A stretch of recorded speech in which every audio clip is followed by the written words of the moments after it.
Hello friends, let us now learn some important points about the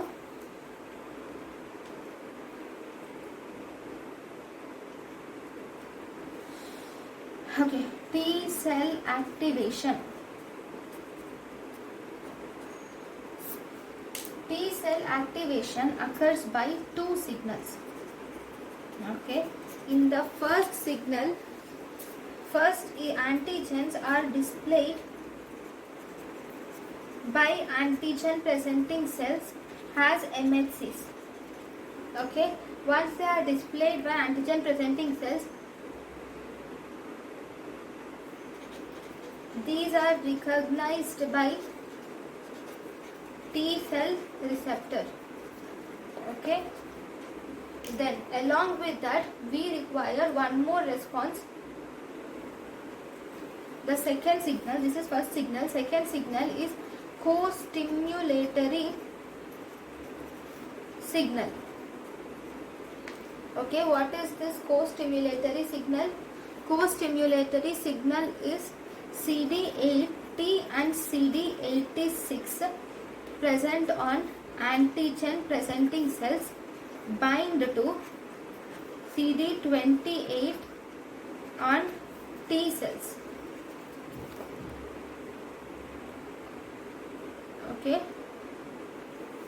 CD86, the CD80 is equal to B71, CD86 is also called as B72. This will produce signal 2. This is antigen presenting cell, it has CD80, 86. This is CD80, CD86. Now this will bind to CD28 which is on T cell. So this is signal 2. So if signal 1, this is signal 1. Signal 1 plus signal 2 is present, then you will see the process occurring. If co-stimulation is absent, if in any case co-stimulation will absent, T cells fail to respond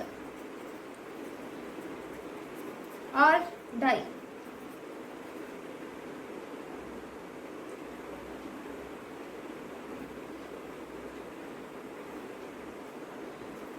Due to or die, if they fail to respond, we call it as energy occurs.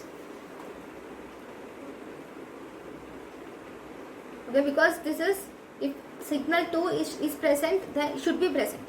Only then you will see T cell activation. If signal 2 is not present, T cell activation will not be there.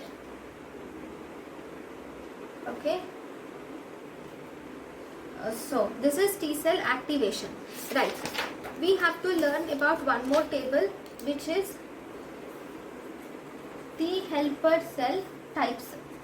There are even types of T helper cell also. So what are the types of T helper cells?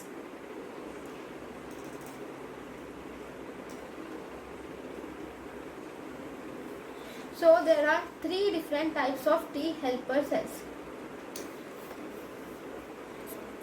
T helper cell 1, T helper cell 2, T helper cell 17. Right. First, if you see in T helper cell 1, interferon gamma and interleukin 12 will activate, so cytokines which induce. So cytokines like interferon gamma, interleukin 12 will activate T helper 1 cell, whereas cytokines like interleukin 4 will activate T helper 2 cell, whereas cytokines like transforming growth factor beta, interleukin 6, interleukin 1 and interleukin 23 will activate T helper 17. Once T helper 1 is activated, this will produce cytokines produced. T helper 1 will produce interferon gamma, T helper 2 will produce interleukin 4, 5, 17, 13, whereas T helper 17 will produce interleukin 17 and 22. Okay, now immunological reactions which are triggered. So this T helper cell will cause macrophage. It will cause macrophage activation. Then it will also stimulate IgG antibody production. Okay, whereas T helper 2, if you see, it will stimulate IgE production. Okay, and it will also activate the mast cells and also activate the eosinophils. Whereas T helper 17 will help in recruitment of neutrophils and monocytes. Right? If you see next, host defenses.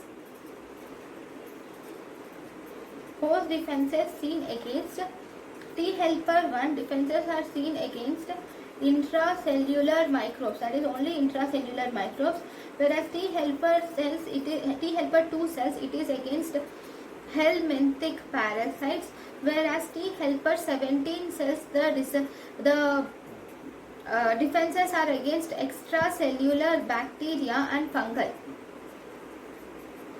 Then what about the role in diseases? Role in diseases, T helper 1 shows autoimmune and other chronic inflammatory conditions. It will cause autoimmune and other chronic inflammatory diseases, like you can see it in inflammatory bowel disease, psoriasis and granulomatous inflammation.